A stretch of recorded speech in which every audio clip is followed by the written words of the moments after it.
ಬುಲಸ್ ಮಹಾರಾಜ್ ಕು ಜೈ. ದೇವರ ನಾಮಕ್ಕೆ ಮಹಿಮೆ ಉಂಟಾಗಲಿ, ದೇವರ ನಾಮಕ್ಕೆ ಸ್ತೋತ್ರ ಉಂಟಾಗಲಿ. ನನ್ನ ಒಡೆಯನು, ರಕ್ಷಕನು, ವಿಮೋಚಕನು, ಅತಿ ಬೇಗನೆ ಬರಲಿರೋ ಮೊದಲಿಗನಾದಂಥ ಯೇಸು ನಾನು ಎಲ್ಲರೂ ಹೊಂದಿಸ್ತಾ ಇದ್ದೀನಿ. ದೇವರು ನಮ್ಮನ್ನು ಆಶೀರ್ವಾದ ಮಾಡಲಿ. ಈ ಸಮಯದಲ್ಲಿ ನಮ್ಮ ಬಲಗೈನ ಮೇಲೆ ಕೆತ್ತಣಿ ವಾಕ್ಯವನ್ನು ಅರಿಕೆ ಮಾಡೋಣ. ಯೆಹೋವನು ಒಳ್ಳೆಯವನು, ಆತನ ಕೃಪೆಯು ಶಾಶ್ವತವಾಗಿರುವುದು. ಯೆಹೋವನು ಒಳ್ಳೆಯವನು, ಆತನ ಕೃಪೆಯು ಶಾಶ್ವತವಾಗಿರುವುದು. ಯೆಹೋವನು ಒಳ್ಳೆಯವನು, ಆತನ ಕೃಪೆಯು ಶಾಶ್ವತವಾಗಿರುವುದು. ಆಮೇನ್, ಆಮೇನ್, ಆಮೇನ್. ಹಲ್ಲೆಲೂಯಾ. Praise Lord. ಓದುವಾರ ನಾವು ಧ್ಯಾನ ಮಾಡಿದಂಥ ವಾಕ್ಯ ಯಾವುದಾಗಿತ್ತು? ಯಾರಾದ್ರೂ ನೆನಪು ಮಾಡ್ತೀರಾ? ನಾರಾಯಣಪ್ಪರ ಮನೇಲಿ ಪ್ರಾರ್ಥನೆ ಕೂಟ ಇತ್ತು. ಓದುವಾರ, ಒಂದೇ ಮನಸ್ಸುಳ್ಳವರಾಗಿ ನಾವು ಇರುವಾಗ ದೇವರ ಆಶೀರ್ವಾದಕ್ಕೆ ನಾವು ಪಾತ್ರರಾಗೋದಕ್ಕೆ ಸಾಧ್ಯ. ಹಲ್ಲೆಲೂಯಾ. ಎರಡು ಮನಸ್ಸುಳ್ಳವರಾಗಿ ನಾವು ಇರಬಾರ್ದು. ಏಕ ಮನಸ್ಸು, ಒಂದೇ ಮನಸ್ಸು ಉಳ್ಳವರಾಗಿ ನಾವು ಜೀವಿಸಬೇಕು. ದೇವರು ಕೂಡ ನೀವು ಏಕ ಮನಸ್ಸುಳ್ಳವರಾಗಿರಿ, ಒಂದೇ ಮನಸ್ಸುಳ್ಳವರಾಗಿರಿ ಎಂಬುದಾಗಿ ನಮಗೇನು ಮಾಡ್ತಾ ಇದ್ದಾರೆ? ಪ್ರಬೋಧಿಸ್ತಾ ಇದ್ದಾರೆ ಪ್ರೇರೆ. ಹಲ್ಲೆಲೂಯಾ. ಪ್ರೇರೆ, ಈ ಸಮಯದಲ್ಲಿ ಒಂದು ವ್ಯತ್ಯಾಸಕರವಂತ ಹೊಸದಾದಂಥ ಸಂದೇಶದ ಕಡೆಗೆ ನಾವು ಹೋಗ್ಲಿಕ್ಕಿದ್ದೇವೆ. ಸತ್ಯವೇದದಲ್ಲಿ ನಾವು ನೋಡುವಾಗ ದೇವರು ತನ್ನ ಮಹಿಮೆಯನ್ನು ಅನೇಕ ಸಂದರ್ಭಗಳಲ್ಲಿ ಆತನು ತೋರಿಸಿರುವುದು ಉಂಟು ಪ್ರಿಯರೇ. ಹಲ್ಲೆಲೂಯಾ. ಪ್ರಥಮ ಸೂಚಕ ಕಾರ್ಯದಲ್ಲಿ ಯೇಸು ಸ್ವಾಮಿ ತನ್ನ ಮಹಿಮೆಯನ್ನು ಶಿಷ್ಯರಿಗೆ ಏನು ಮಾಡಿದಂತೆ ತೋರ್ಪಡಿಸಿದ. ಯೋಹಾನ ಬರೆದ ಸುವಾರ್ತೆಯಲ್ಲಿ 2ನೇ ಅಧ್ಯಾಯದಲ್ಲಿ ಕಾನಾ ಎನ್ನುವಂಥ ಒಂದು ವಿವಾಹದ ಮಹೋತ್ಸವದಲ್ಲಿ ಯೇಸು ಸ್ವಾಮಿ ಆ ಒಂದು ಕಾರ್ಯವನ್ನು ಜರುಗಿಸಿರುವಂಥದ್ರ ಕುರಿತಾಗಿ ನಾವು ನೋಡ್ತಾ ಇದ್ದೇವೆ ಪ್ರಿಯರೇ. ಹಲ್ಲೆಲೂಯಾ. ದೇವರ ವಾಕ್ಯದಲ್ಲಿ ನಾವು ನೋಡ್ತಾ ಇದ್ದೇವೆ. ಇವತ್ತಿನ ದಿವಸ ನಾವು ಧ್ಯಾನ ಮಾಡ್ತಾ ಇರತಕ್ಕಂಥ ಅಂಶ ಏನಂತಂದರೆ, ಯೇಸು ತನ್ನ ಮಹಿಮೆಯನ್ನು ತೋರ್ಪಡಿಸಿದನು. ಆ ವಚನವನ್ನು ಈ ಸಮಯದಲ್ಲಿ ನಾವು ಓದ್ತೀನಿ, ದಯವಿಟ್ಟು ಎಲ್ಲರೂ ಕೇಳಿಸ್ಕೊಳ್ರಿ. ಶ್ರೀ ಯೋಹಾನ್ ಬರೆದಂಥ ಸುವಾರ್ತೆ 2ನೇ ಅಧ್ಯಾಯ, ಯೋಹಾನ್ ಬರೆದ ಸುವಾರ್ತೆ 2ನೇ ಅಧ್ಯಾಯ 11ನೇ ವಚನವನ್ನು.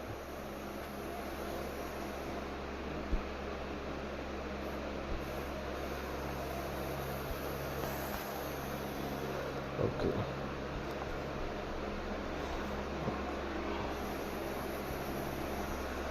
ಯೇಸು ಈ ಮೊದಲನೆಯ ಸೂಚಕ ಕಾರ್ಯವನ್ನು ಗಲಿಲಾಯದ ಕಾನಾ ಊರಿನಲ್ಲಿ ಮಾಡಿ ತನ್ನ ಮಹಿಮೆಯನ್ನು ತೋರ್ಪಡಿಸಿದನು ಮತ್ತು ಆತನ ಶಿಷ್ಯರು ಆತನಲ್ಲಿ ನಂಬಿಕೆ ಇಟ್ಟರು ಎಂಬುದಾಗಿ. Hallelujah. This the first of his miraculous signs Jesus did in Cana of Galilee and revealed his glory, and his disciples believed in him. ಹಲ್ಲೆಲೂಯಾ. ಯೇಸು ಸ್ವಾಮಿ ತನ್ನ ಸೂಚಕ ಕಾರ್ಯವನ್ನು, ತನ್ನ ಮಹಿಮೆಯನ್ನು ಆತನು ತೋರ್ಪಡಿಸಿರುವಂಥದ್ದನ್ನು ನಾವು ನೋಡ್ತಾ ಇದ್ದೇವೆ. ಸತ್ಯವೇದದಲ್ಲಿ ನಾವು ನೋಡುವಾಗ ಸತ್ಯವೇದ ಸ್ಪಷ್ಟವಾಗಿ ಹೇಳ್ತಾ ಇದೆ ಪ್ರಿಯರೇ, ಮನುಷ್ಯರು ಯಾವಾಗಲೂ ಕೂಡ ಅದ್ಭುತವನ್ನು, ಮಹತ್ ಕಾರ್ಯಗಳನ್ನು, ಆಶ್ಚರ್ಯ ಕಾರ್ಯಗಳನ್ನು ನಿರೀಕ್ಷಿಸುವಂಥದ್ದು ಮತ್ತು ಅದರಲ್ಲಿ ನಂಬಿಕೆ ಇಡುವಂಥದ್ದು ಈ ಲೋಕದಲ್ಲಿ ಏನಾಗಿದೆ? ಸಹಜವಾದಂಥ ಕಾರ್ಯವಾಗಿದೆ. ಇದು ಎಲ್ಲರಲ್ಲಿ ಇರ್ತಕ್ಕಂಥ ಒಂದು ಸಹಜ ಸ್ವಲ್ಪ ಸ್ವಭಾವ ಎಂಬುದಾಗಿ ನಾವು ನೋಡ್ತಾ ಇದ್ದೇವೆ. ಸ್ವಲ್ಪ ಚಮತ್ಕಾರಗಳಿಗೋಸ್ಕರವಾಗಿ ಅಲ್ಲಿ ಹೋದರೆ ಒಳ್ಳೆಯದಾಗುತ್ತೆ ಎಂಬುದಾಗಿ ಏನಾದರೂ ಸ್ವಲ್ಪ ಗೊತ್ತಾದರೆ ಸಾಕು, ಜನರು ಏನು ಮಾಡ್ತಾರೆ? ಮುಗಿಬೀಳುತ್ತಾರೆ. ಹಲ್ಲೆಲೂಯಾ. ಸ್ವಲ್ಪ ಚಮತ್ಕಾರಕ್ಕಾಗಿ ಜನರು ಏನು ಮಾಡ್ತಾರೆ? ಸುಲಭವಾಗಿ ನಂಬುತ್ತಾರೆ. ಇವತ್ತಿನ ದಿವಸದಲ್ಲಿ ಸಮಾಜದಲ್ಲಿ ನಾವು ನೋಡ್ತಾ ಇದ್ದೇವೆ, ತುಂಬ ನಕಲಿ ಸ್ವಾಮಿಗಳು, ಸುಳ್ಳು ಗುರುಗಳು, ಮೋಸಗೊಳಿಸುವಂಥ ಮಂತ್ರವಾದಿಗಳು, ತಂತ್ರಗಾರಿಕೆ ಮೂಲಕವಾಗಿ ಪವಾಡ ಪುರುಷರುಗಳು, ಇವರುಗಳೇ ತುಂಬಿ ಜನರು ಹಲವು ರೀತಿಗಳಲ್ಲಿ ಏನಾಗ್ತಾ ಇದ್ದಾರೆ? ವಂಚನೆಗೆ ಒಳಗಾಗ್ತಾ ಇದ್ದಾರೆ ಪ್ರೇರೆ. ಹಲ್ಲೆಲೂಯಾ. Praise Lord. ನಾವು ನೋಡ್ತಾ ಇದ್ದೇವೆ, ಜನರು ಇವರನ್ನೇ ನಂಬುತ್ತಾ ಇವರ ಆರಾಧಕರಾಗಿ, ಇವರ ಶಿಷ್ಯರಾಗಿ ಬದಲಾವಣೆ ಆಗ್ತಾ ಇದ್ದಾರೆ. ಇವೆಲ್ಲವೂ ವಂಚನೆಯ ದುರ್ನೀತಿ ಎಂಬುದಾಗಿ, ಸೈತಾನನ ಮಾಟಕ್ಕೆ ಅನುಗುಣವಾದ ಅಸತ್ಯ ಮತ್ತು ಭ್ರಮೆ ಎಂಬುದಾಗಿ ದೇವರ ವಾಕ್ಯ ನಮ್ಮನ್ನು ಏನು ಮಾಡ್ತಾ ಇದೆ?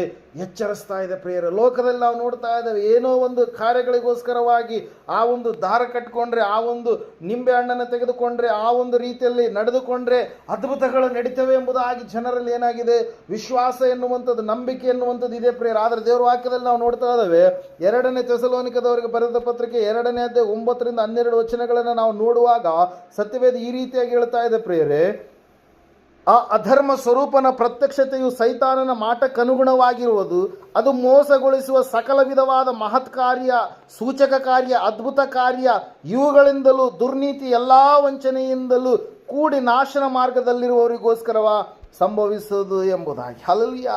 Price Lord. ನಾವು ನೋಡ್ತಾ ಇದ್ದೇವೆ, ದೇವರ ವಾಕ್ಯ ಹೇಳ್ತಾ ಇದೆ, ಸತ್ಯವೇದ ಹೇಳ್ತಾ ಇದೆ ಸ್ಪಷ್ಟವಾಗಿ, ಇದು ಲೋಕ ಅಂದರೆ ಸೈತಾನನು ಮಾಡುವಂಥ ಮೋಸದ ತಂತ್ರಗಾರಿಕೆಯ ಕುರಿತಾಗಿ, ಸೈತಾನನು ಮಾಡುವಂಥ ಅದ್ಭುತಗಳ ಕುರಿತಾಗಿ, ಸೈತಾನನು ಮೋಸಗೊಳಿಸುವಂಥ ವಿಧಾನದ ಕುರಿತಾಗಿ ನಾವು ನೋಡ್ತಾ ಇದ್ದೇವೆ. ದೇವರ ಅದ್ಭುತ ಕಾರ್ಯಗಳು ಬೇರೆ, ಸೈತಾನನು ನಡೆಸುವಂಥ ಅದ್ಭುತ ಕಾರ್ಯಗಳು ಬೇರೆ ಪ್ರೇಯರ್. ಐಗುಪ್ತ ದೇಶದಲ್ಲಿ ಮೋಶೆಯು ಅದ್ಭುತಗಳನ್ನು ಮಾಡಿದ ಸಮಯದಲ್ಲಿ ದೇವರ ಮೂಲಕವಾಗಿ, ಅಲ್ಲಿ ಸೈತಾನನ ಮೂಲಕವಾಗಿ ಅಲ್ಲಿರ್ತಕ್ಕಂಥ ಜೋಯಿಸರು ಮಂತ್ರವಾದಿಗಳು ಕೂಡ ಅದ್ಭುತವನ್ನ ಮಾಡಿದರು ಪ್ರಿಯರೇ. ಆದರೆ ಇಲ್ಲಿ ನಾವು ನೋಡ್ತಾ ಇದ್ದೇವೆ, ದೇವರ ಅದ್ಭುತ ಯಾವಾಗಲೂ ಕೂಡ ನಿಜವಾಗಿರುವಂಥದ್ದಾಗಿದೆ.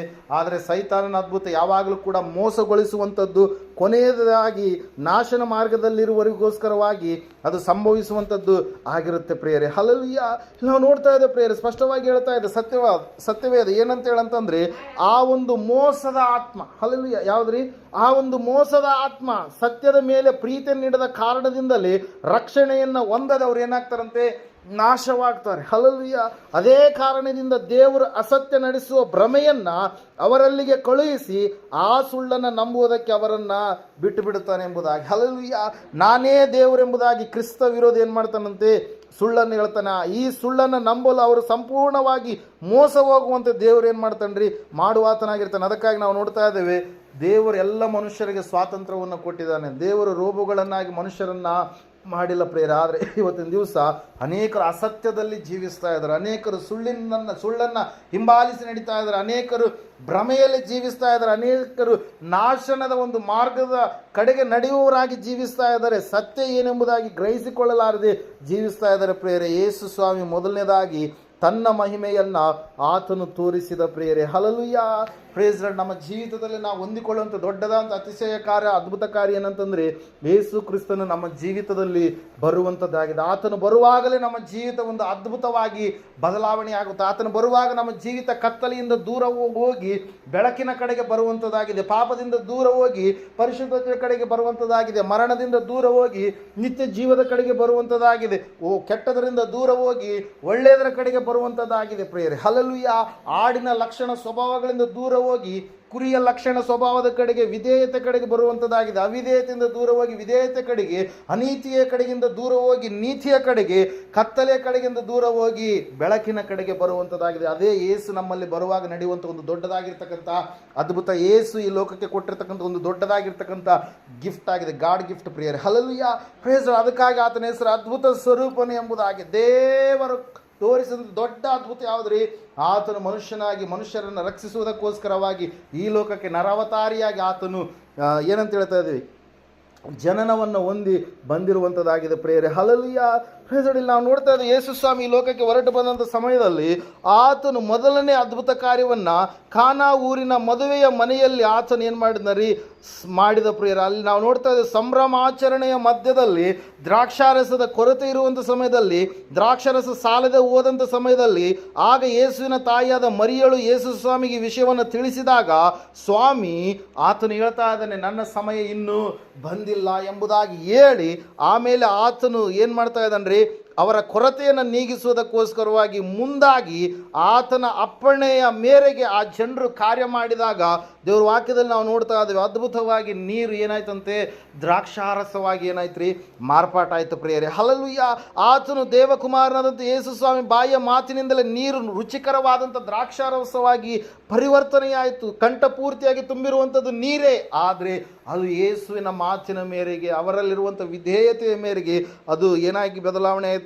ದ್ರಾಕ್ಷಾರಸವಾಗಿ ಬದಲಾವಣೆ ಆಯಿತು. ಸ್ವಾಮಿಯ ಸೂಚಕ ಕಾರ್ಯದಿಂದ ಮದುವೆಯ ಒಂದು ಮನೆಯ ಕೊರತೆ ಎನ್ನುವಂಥದ್ದು ನೀಗಿ ಹೋಯಿತು. ಅಲ್ಲಿರತಕ್ಕಂಥ ಮದುವೆಯ ಮನೆಯ ಯಜಮಾನನ ಗೌರವ ಉಳಿಯಿತು. ಎಲ್ಲರೂ ಸಂತೃಪ್ತರಾಗಿ ಯೇಸುವಿನ ಮೊದಲನ ಸೂಚಕ ಕಾರ್ಯವನ್ನು ಅವ್ರು ಏನು ಮಾಡಿದ್ರಿ? ಹೊಗಳಿ ಕೊಂಡಾಡಿದ್ರು ಪ್ರಿಯ. ಶಿಷ್ಯರು ಕೂಡ ಯೇಸು ಸ್ವಾಮಿ ಮೇಲೆ ಪರಿಪೂರ್ಣವಾಗಿ ನಂಬಿಕೆ ಇಟ್ಟರು. ಏಕಕಾಲದಲ್ಲಿ ಆತನು ದೇವಕುಮಾರನೆಂಬುದಾಗಿ, ಏಕಕಾಲದಲ್ಲಿ ಆತನು ಮನುಷ್ಯ ಕುಮಾರನೆಂಬುದಾಗಿ, ಅದ್ಭುತ ಮಹಿಮ ಸ್ವರೂಪನೆಂಬುದಾಗಿ ಶಿಷ್ಯರು ಏನು ಮಾಡಿದ್ರಿ? ನಂಬುವಂಥವರಾದರೂ ಪ್ರೇರಿಲ್ಲ. ನಾವು ನೋಡ್ತಾ ಇದ್ದೇವೆ, ಇವತ್ತಿನ ದಿವಸಗಳಲ್ಲಿ ಕೂಡ ನಮ್ಮ ಜೀವಿತದಲ್ಲಿ ಅನೇಕ ಕೊರತೆಗಳಿದ್ದಾವೆ. ಕೊರತೆಗಳು ಮನುಷ್ಯನಲ್ಲಿ ಇರುವಂಥದ್ದು ಸಹಜ ಪ್ರಿಯರೇ. ಅನೇಕವಾಗಿರ್ತಕ್ಕಂಥ ಸವಾಲುಗಳಿದ್ದಾವೆ, ಅವಶ್ಯಕತೆಗಳಿದ್ದಾವೆ. ಆ ಒಂದು ಅವಶ್ಯಕತೆಗಳು, ಕೊರತೆಗಳು ನೀಗಿಸಲ್ಪಡಬೇಕಾದ್ರೆ ನಾವಿವತ್ತಿನ ದಿವಸ ಏನು ಮಾಡಬೇಕಾಗಿದೆ? ಈ ಒಂದು ಕಾನಾ ಊರಿನ ಮದುವೆ ಎನ್ನುವಂಥ ಆ ಒಂದು ಸಬ್ಜೆಕ್ಟ್ ನಮಗೆ ತಿಳಿಸಿಕೊಡುವಂಥ ಒಂದು ಆತ್ಮಿಕವಾದಂಥ ಪಾಠಗಳಾದರೂ ಏನೆಂಬುದಾಗಿ ಇವತ್ತಿನ ದಿವಸ ನಾವು ಧ್ಯಾನ ಮಾಡ್ಲಿಕ್ಕೆ ಹೋಗೋಣ. ಮೊಟ್ಟ ಮೊದಲನೇದಾಗಿ ನಾವು ನೋಡ್ತಾ ಇದ್ದೇವೆ ಪ್ರಿಯರೇ, ಇವತ್ತಿನ ದಿವಸ ನಮ್ಮ ಒಂದು ಕಾರ್ಯಗಳು, ನಮ್ಮಲ್ಲಿರ್ತಕ್ಕಂಥ ಕೊರತೆಗಳು ನೀಗಿಸಲ್ಪಡಬೇಕಾದ್ರೆ, ಅವಶ್ಯಕತೆಗಳು ಪೂರೈಸಲ್ಪಡಬೇಕಾದ್ರೆ ಮೊಟ್ಟ ಮೊದಲನೇದಾಗಿ ನಾವೇನು ಮಾಡ್ಬೇಕ್ರಿ? ಯೇಸುವನ್ನ ಮದುವೆಗೆ ಅವರು ಕರೆದರು ಎಂಬುದಾಗಿ ವಾಕ್ಯ ಹೇಳುತ್ತೆ. ಹಲ್ಲೆಲೂಯಾ. ಕಾನಾ ಊರಿನ ಮದುವೆಯಲ್ಲಿ ನಡೆದಂಥ ಮದುವೆಯ ಮನೆಯವರು ಏನು ಮಾಡಿದ್ರಂತೆ? ಯೇಸು ಸ್ವಾಮಿಯನ್ನ ಕರೆದರು ಎಂಬುದಾಗಿ. ಹಲ್ಲೆಲೂಯಾ. ಇವತ್ತಿನ ದಿವಸ ಮೊಟ್ಟ ಮೊದಲನೇದಾಗಿ ನಮ್ಮ ಪ್ರತಿಯೊಂದು ಕಾರ್ಯಕ್ಕೂ ಆತನು ಅಧ್ಯಕ್ಷನಾಗಿ, ಆಲೋಚನೆಯ ಕರ್ತನಾಗಿ, ಕಾರ್ಯ ಸಾಧಕನಾಗಿ ನಮ್ಮ ಸಕಲ ಕೊರತೆಗಳನ್ನು, ಅವಶ್ಯಕತೆಗಳನ್ನು ಪೂರೈಸಬೇಕಾದರೆ ನಾವು ಸ್ವಾಮಿಯನ್ನ ಎಲ್ಲದಕ್ಕೂ ಏನು ಮಾಡಬೇಕಂತೆ? ಆಹ್ವಾನಿಸಬೇಕಾಗಿದೆ. ಹಲ್ಲೆಲೂಯಾ. ಇವತ್ತಿನ ದಿವಸ ಅನೇಕ ಸಂದರ್ಭಗಳಲ್ಲಿ ಜನರು ಮರಿತಾ ಇದ್ದಾರೆ. ದೇವರು ನಂಬಿದಂತಾರೆ ಅನೇಕ ವರ್ಷಗಳಿಂದ ದೇವರ ಮಕ್ಕಳೆಂಬುದಾಗಿ ಅವರು ಹೇಳಿಸಿಕೊಳ್ತಾರೆ, ಕರೆಸಿಕೊಳ್ತಾರೆ. ಆದರೆ ಅವ್ರ ಮನೆಯಲ್ಲಿ ಏನಾದರೂ ಕಾರ್ಯ ಇದ್ರೆ ಏನು ಮಾಡ್ತಾರೆ? ಬೇರೆಯವರ ಬಳಿಯಲ್ಲಿ ಹೋಗ್ತಾರೆ ಕೇಳಕ್ಕೆ. ಹಲ್ಲೆಲೂಯಾ. ಅವರು ಬೇರೆಯವರ ಬಳಿಯಲ್ಲಿ ಏನು ಮಾಡ್ತಾರೆ? ಕೇಳೋದಕ್ಕೆ ಹೋಗ್ತಾರೆ. ದೇವರು ನಂಬಿದಂಥ ಮಕ್ಕಳ ಜೀವಿತದಲ್ಲಿ ನಾವು ನೋಡುವಾಗ, ಶುಭ ಕಾರ್ಯಗಳು ನಡೆಯುವಂಥ ಸಮಯದಲ್ಲಿ ಅದು ಎಲ್ಲವೂ ಕೂಡ ದೇವರೇನಂತ ಹೇಳಿದಾನೆ? ಎಲ್ಲ ದಿವಸಗಳು ಒಳ್ಳೆಯವೆ, ಎಲ್ಲ ಗಳಿಗೆಗಳು ಒಳ್ಳೆಯವೆ, ಎಲ್ಲವೂ ಕೂಡ ದೇವರೊಂದು ಸೃಷ್ಟಿಯಾಗಿದೆ. ಆ ದಿನ ಒಳ್ಳೆಯದು, ಈ ದಿನ ಕೆಟ್ಟದೆನ್ನುವಂಥದ್ದು ಅದು ಮನುಷ್ಯನ ಕಲ್ಪನೆ ಹೊರತಾಗಿ ಅದು ದೇವರ ಕಲ್ಪನೆ ಅಲ್ಲ. ದೇವರು ಎಲ್ಲದನ್ನು ಒಳ್ಳೆಯದಾಗಿ ಏನು ಮಾಡಿದಾನೆ? ಆತ ಸೃಷ್ಟಿ ಮಾಡಿದಾನೆ ಪ್ರಿಯರೇ. ಹಲ್ಲೆಲೂಯಾ. ದೇವರ ವಾಕ್ಯದಲ್ಲಿ ನಾವು ನೋಡ್ತಾ ಇದ್ದೇವೆ, ಮೊಟ್ಟ ಮೊದಲನೇದಾಗಿ ಅವರು ಯೇಸುವನ್ನ ಮದುವೆಯ ಮನೆಯವರು ಕರೆದರು. ಇವತ್ತು ನಿನ್ನ ಜೀವಿತದಲ್ಲಿ ನಿನ್ನ ಆಶೀರ್ವಾದಕ್ಕೆ ಪಾತ್ರನಾಗಬೇಕಾದ್ರೆ ಮೊಟ್ಟ ಮೊದಲನೇದಾಗಿ ನೀನು ಆತನನ್ನು ನಿನ್ನ ಜೀವಿತದಲ್ಲಿ ನಿನ್ನ ಜೀವಿತದಲ್ಲಿ ಏನು ಮಾಡಬೇಕ್ರೆ? ಆತನನ್ನು ಕರೆಯುವವನಾಗಬೇಕು, ಆಹ್ವಾನಿಸುವವನಾಗಬೇಕು. ನಿನ್ನ ಪ್ರತಿಯೊಂದು ಕಾರ್ಯದಲ್ಲಿ ಆತನನ್ನು ಮುಂದಾಳುವಾಗಿ, ಕಾರ್ಯ ಅಧ್ಯಕ್ಷನಾಗಿ ಆತನನ್ನು ನೀನು ಮೊಟ್ಟ ಮೊದಲನೇದಾಗಿ ಆಲೋಚನಾ ಕರ್ತನಾಗಿ, ಕಾರ್ಯ ಸಾಧಿಸುವಂಥ ವ್ಯಕ್ತಿಯಾಗಿ ಆತನನ್ನು ನೀನು ಮುಂದಿಟ್ಟು ಹೋಗುವಾಗ ನಿನ್ನ ಒಂದು ಜೀವಿತ ಆಶೀರ್ವಾದದ ಜೀವಿತವಾಗಿ ಬದಲಾವಣೆ ಆಗಲಿಕ್ಕಿದೆ. ಹಲ್ಲೆಲೂಯಾ. Praise lord. ಆ ಒಂದು ಮದುವೆಯ ಮನೆಯವರು ಯೇಸುವನ್ನು ಕರೆದ್ರು. ಇವತ್ತು ನಾನು ನೀನು ಕೂಡ ಪ್ರತಿಯೊಂದು ಕಾರ್ಯದಲ್ಲಿ ಏನು ಮಾಡಬೇಕ್ರಿ? ಯೇಸುವನ್ನು ಕರೆಯಬೇಕಾಗಿದೆ. ಪ್ರತಿಯೊಂದು ವಿಷಯದಲ್ಲಿ, ಸಂಗತಿಯಲ್ಲಿ ಯೇಸುವನ್ನು ಕರೆಯಬೇಕಾಗಿದೆ. ಇವತ್ತಿನ ದಿವಸ ಅನೇಕರು ಮಾಡುವ ಹಾಗೆ ಲೋಕಸ್ಥರ ಬಳಿಗೆ ನಾವು ಹೋಗದೆ ದೈವ ಸೇವಕರ ಬಳಿಗೆ, ದೇವರ ಸೇವಕರು ಯಾರಿದ್ದಾರೋ ಸೇವಕರ ಬಳಿಗೆ ಹೋಗಿ ನಮ್ಮ ಆಲೋಚನೆಗಳನ್ನು ನಾವು ತಿಳಿಸಬೇಕಾಗಿದೆ, ಮನೆಯ ಪ್ರತಿಯೊಂದು ಕಾರ್ಯಗಳ ಕುರಿತಾಗಿ ಪ್ರಿಯರೇ. ಹಲ್ಲೆಲೂಯಾ. ಪ್ರೈಸ್. ಅದಕ್ಕಾಗಿ ನಾವು ನೋಡ್ತಾ ಇದ್ದೇವೆ, ದೇವರ ವಾಕ್ಯ ಹೇಳ್ತಾ ಇದೆ, ಸತ್ಯವೇದ ಹೇಳ್ತಾ ಇದೆ, ನಿನ್ನ ಪ್ರತಿಯೊಂದು ಕಾರ್ಯದಲ್ಲಿ ಮೊದಲನೇದಾಗಿ ನೀನು ದೇವರನ್ನು ನಿನ್ನ ಮನೆಗೆ ಏನು ಮಾಡಬೇಕಾಗಿದೆ? ಆಹ್ವಾನ ಮಾಡಬೇಕಾಗಿದೆ, ಕರೆಯಬೇಕಾಗಿದೆ. ಎರಡನೇದಾಗಿ ನಾವು ನೋಡ್ತಾ ಇದ್ದೇವೆ ಪ್ರಿಯರೇ, ಇವತ್ತಿನ ದಿವಸದಲ್ಲಿ ನಮ್ಮ ಅವಶ್ಯಕತೆಗಳು ಪೂರೈಸಲ್ಪಡಬೇಕಾದ್ರೆ ಮೊದಲನೇದಾಗಿ ಯೇಸುವನ್ನು ನಾವು ಕರೆಯಬೇಕು. ಎರಡನೇದಾಗಿ ನಾವು ನೋಡ್ತಾ ಇದ್ದೇವೆ ಪ್ರಿಯರೇ, ಎಲ್ಲ ನಾವು ಸತ್ಯವೇದ ಹೇಳ್ತಾ ಇದೆ ಸ್ಪಷ್ಟವಾಗಿ. ಏನಂತ ಹೇಳಂತಂದ್ರೆ, ಮರಿಯಳು ಕೊರತೆಯನ್ನು ನೀಗಿಸು ಎಂಬುದಾಗಿ ಯಾರಿಗೆ ಹೇಳ್ತಾ ಇದ್ದಾಳ್ರಿ? ಸ್ವಾಮಿಯವರಿಗೆ ಹೇಳ್ತಾ ಇದ್ದಾಳೆ ಪ್ರಿಯರೇ. ಹಲ್ಲೆಲೂಯಾ. Praise Lord. ಎರಡನೇದಾಗಿ ಏನ್ರಿ? ಆ ಒಂದು ಕೊರತೆ ಇದೆ ಎಂಬುದಾಗಿ ಮದುವೆ ಮನೆಯವರು ಯಾರಿಗೆ ಹೇಳಿದ್ರಂತೆ? ಮರಿಯಳಿಗೆ ಹೇಳಿದ್ಲು. ಮರಿಯಳು ಹೋಗಿ ಯಾರಿಗೆ ಹೇಳ್ತಾ ಇದ್ದಾರೆ? ಯೇಸು ಸ್ವಾಮಿಗೆ ಹೇಳ್ತಾ ಇದ್ದಾರೆ. ಹಲ್ಲೆಲೂಯಾ. Praise Lord. ಎರಡನೇದಾಗಿ ನಮ್ಮ ಪ್ರತಿಯೊಂದು ಎಲ್ಲ ಅರಿಕೆಗಳನ್ನು ನಾವು ಯೇಸು ಸ್ವಾಮಿಗೆ ಒಪ್ಪಿಸುವವರಾಗಬೇಕು. ಹಲ್ಲೆಲೂಯಾ.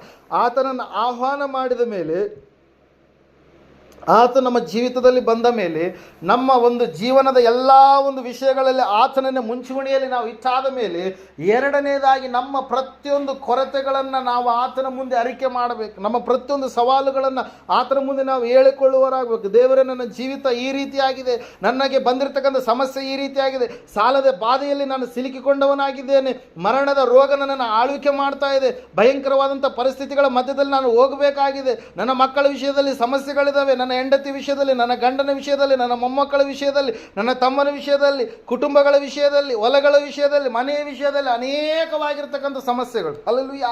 ಅದೆಲ್ಲವನ್ನು ಯಾರ ಮುಂದೆ ಹೇಳಿಕೊಳ್ಬೇಕು? ನಾವು ದೇವರ ಮುಂದೆ ಹೇಳಿಕೊಳ್ಬೇಕು. ಮನುಷ್ಯರ ಮುಂದೆ ಹೇಳಿಕೊಂಡ್ರೆ ಒಂದು ದಿವಸ, ಎರಡು ದಿವಸ ಕೇಳ್ತಾರೆ, ಮೂರನೇ ದಿವಸ ನಿಮ್ಮಿಂದ ದೂರ ಹೋಗ್ತಾರೆ. ಅವರು ನಿಮ್ಮನ್ನು ಏನು ಮಾಡ್ತಾರೆ? ಆಡಿಕೊಳ್ತಾರೆ ಅವ್ರ ಮುಂದೆ. ಆದರೆ ದೇವರ ಮುಂದೆ ಹೇಳಿಕೊಳ್ಳುವಾಗ ಖಂಡಿತವಾಗಿ ದೇವರು ನಿನ್ನ ಒಂದು ಸಮಸ್ಯೆಯನ್ನು ಆತನ ಏನು ಮಾಡ್ತಾನೆ?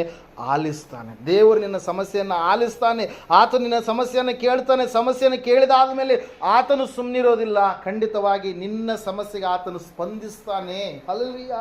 Price lord. ಆತ ನಿನ್ನ ಸಮಸ್ಯೆಗೆ ಸ್ಪಂದಿಸ್ತಾನೆ. ಅಯ್ಯೋ, ಯಾರೋ ಒಬ್ಬ ಮನುಷ್ಯ ನಿನಗೆ ಸಹಾಯಕ್ಕಾಗಿ ನೀನು ಕೇಳಿದಾಗ ಸಹಾಯ ಮಾಡುವುದಕ್ಕಾಗಿ ಆತನು ಮನುಷ್ಯನಾಗಿರ್ತಕ್ಕಂಥ ಆ ವ್ಯಕ್ತಿಯೇ ಸಹಾಯ ಮಾಡುವುದಕ್ಕಾಗಿ ಏನೋ ಒಂದು ಆಲೋಚನೆ ಅವನಲ್ಲಿ ಬರುವಾಗ ದೇವಾದಿ ದೇವರು ಯಾವಾಗಲೂ ಕೂಡ ನಿನಗೆ ಸಹಾಯ ಮಾಡಬೇಕಂತೇಳಿ ಆತನು ಇಷ್ಟಪಡ್ತಾನೆ. ಪ್ರಿಯರೇ, ನೀನು ಎರಡನೇದಾಗಿ ಪ್ರಾರ್ಥಿಸುವಂಥ ಮಗನಾಗಬೇಕು, ಅರಿಕೆ ಮಾಡುವಂಥ ಮಗನಾಗಬೇಕು. ದೇವರ ವಾಕ್ಯದಲ್ಲಿ ನಾವು ನೋಡ್ತಾ ಇದ್ದೇವೆ, ಮೊದಲನೇದಾಗಿ ಎಲ್ಲಕ್ಕೂ ಸ್ವಾಮಿಯನ್ನು ನಾವು ಆಹ್ವಾನ ಮಾಡುವಂಥದ್ದು ಮಾತ್ರವಲ್ಲ, ಎರಡನೆಯದಾಗಿ ಪ್ರತಿಯೊಂದು ವಿಷಯವನ್ನು ನಾವು ಸ್ವಾಮಿಯವರಿಗೆ ತಿಳಿಸಬೇಕಾಗಿದೆ. ಎಲ್ಲವುಗಳನ್ನು ನಾವು ಅರಿಕೆ ಮಾಡಬೇಕಾಗಿದೆ. ನಮ್ಮ ಜೀವಿತದಲ್ಲಿರ್ತಕ್ಕಂಥ ಎಲ್ಲ ಒಂದು ಸಂದರ್ಭಗಳನ್ನು ನಾವು ದೇವರ ಮುಂದೆ ಇಟ್ಟು ಹೋಗಬೇಕಾಗಿದೆ. ಹಲ್ಲೆಲೂಯಾ. ಅನೇಕರು ಇವತ್ತಿನ ದಿವಸ ಏನು ಮಾಡ್ತಾರೆ, ಸ್ವಾಮಿಯನ್ನು ಕರೀತಾರೆ, ಆಹ್ವಾನ ಮಾಡ್ತಾರೆ, ಆದರೆ ತಮ್ಮ ಸಮಸ್ಯೆಗಳನ್ನು ದೇವರ ಮುಂದೆ ಹೇಳಿಕೊಳ್ಳೋದಲ್ಲ, ಮನುಷ್ಯರ ಮುಂದೆ ಅವರು ಹೇಳಿಕೊಳ್ತಾರೆ. ತಮ್ಮ ಸಮಸ್ಯೆಗೆ ಪರಿಹಾರಕ್ಕೋಸ್ಕರವಾಗಿ ಲೋಕವನ್ನೆಲ್ಲ ಸುತ್ತಾಡ್ತಾರೆ.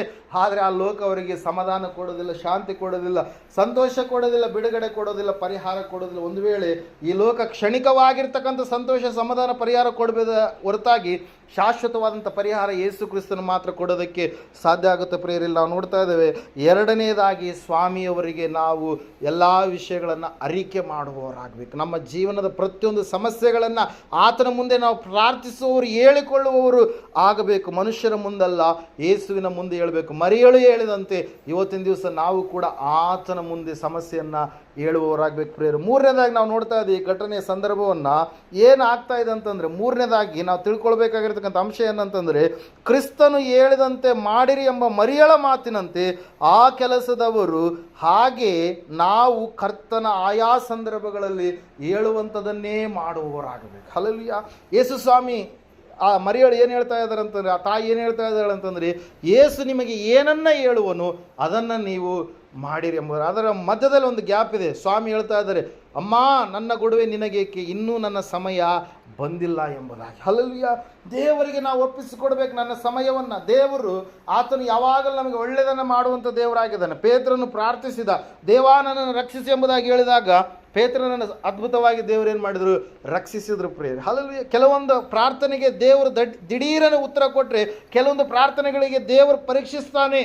ಈ ನನ್ನ ಮಗನು, ಈ ನನ್ನ ಮಗಳು ನನ್ನಲ್ಲಿಯೇ ಸ್ಥಿರವಾಗಿ ನಿಲ್ತಾಳ, ಅಥವಾ ಈ ಲೋಕವನ್ನು ನೋಡ್ತಾಳ, ಈ ಲೋಕದಲ್ಲಿರ್ತಕ್ಕಂಥ ಆಚಾರ ವಿಚಾರ ಸಂಪ್ರದಾಯ ಪದ್ಧತಿಗಳನ್ನು ಅನುಸರಿಸಿ ನಡೆಯುವಂಥವನಾಗ್ತಾನ, ಅಥವಾ ನನ್ನ ಮೇಲೆಯೇ ಆತುಕೊಂಡು ನನ್ನ ದೇವರ ಬಳಿಯಲ್ಲಿ ಈ ಸಮಸ್ಯೆಯನ್ನು ಇಟ್ಟಿದ್ದೇನೆ, ಆತನು ಪರಿಹಾರ ಕೊಡ್ತಾನೆ ಎಂಬುದಾಗಿ ದೀರ್ಘ ಶಾಂತಿಯಿಂದ, ಸಹನೆಯಿಂದ, ತಾಳ್ಮೆಯಿಂದ ಕಾದುಕೊಂಡಿರ್ತಾರ ಎಂಬುದಾಗಿ ದೇವರು ಸಮಯವನ್ನು ಇಟ್ಟಂಥ ಸಮಯದಲ್ಲಿ ಅನೇಕರು ಏನು ಮಾಡ್ತಾರೆ, ಆ ಕಡೆ ಈ ಕಡೆ ಚಂಚಲ ಮನಸ್ಥರಾಗಿ ಏನು ಮಾಡ್ತಾರೆ, ಆ ಅಲೆದಾಡುವಂಥವ್ರು ಆಗಿಬಿಡ್ತಾರೆ. ಪ್ರೇರ, ಆದರೆ ದೇವರು ವಾಕ್ಯ ಹೇಳುತ್ತೆ, ದೇವರು ಕೊಡುವಂಥ ಸಮಯ, ದೇವರು ಅದ್ಭುತ ಮಾಡುವಂಥ ಸಮಯಕ್ಕೋಸ್ಕರವಾಗಿ ನಾವು ಕಾದಿರಬೇಕು. ಸ್ವಾಮಿ ಹೇಳಿದಾದ ಮೇಲೆ, ಸ್ವಾಮಿ ಹೇಳ್ತಾ ಇದ್ದಾರೆ, ನನ್ನ ಸಮಯ ಇನ್ನೂ ಬಂದಿಲ್ಲ ಎಂಬುದಾಗಿ ಹೇಳಿದಾದ ಮೇಲೆ ಸ್ವಲ್ಪ ಹೊತ್ತು ಗ್ಯಾಪ್ ತೆಗೆದುಕೊಂಡು ಏನು ಮಾಡ್ತಾ ಇದ್ದಾರೆ, ಮರಿಯಳು ಓದಾದ್ಮೇಲೆ ಮರಿಯಳು ಹೇಳ್ತಾ ಇದ್ದಾಳೆ, ಅಲ್ಲಿರ್ತಕ್ಕಂಥ ಕೂಲಿಯವರು, ಮದುವೆಯ ಮನೆ ಅದು. ಹಲ್ಲೆಲೂಯಾ.